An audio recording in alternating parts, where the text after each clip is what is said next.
ভাই বাড়িতে বসে রয়েছেন, দেশে তো অনেক বৃষ্টি নামছে, চলেন ফসল দেখে আসি।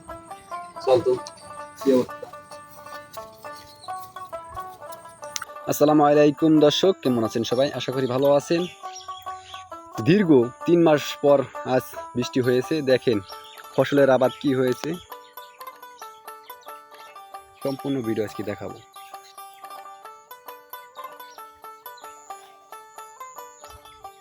দেখেন আমাদের তিলের ক্ষেত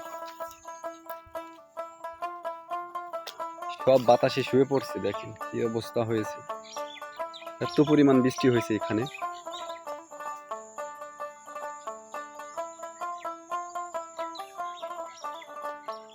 একটার উপর আর একটা শুয়ে পড়ছে তিলের গাছ। দেখুন, আসেন পাটের ভুঁই দেখাচ্ছি কি অবস্থা হয়েছে পাটের ভুঁই। তো দর্শক দেখছেন পাটের কি হাল হয়েছে। দেখেন বৃষ্টির বাতাসে সব পাট শুয়ে পড়ছে। দেখুন কি পরিমাণ বৃষ্টি হয়েছে, বাতাস হয়েছে এখানে।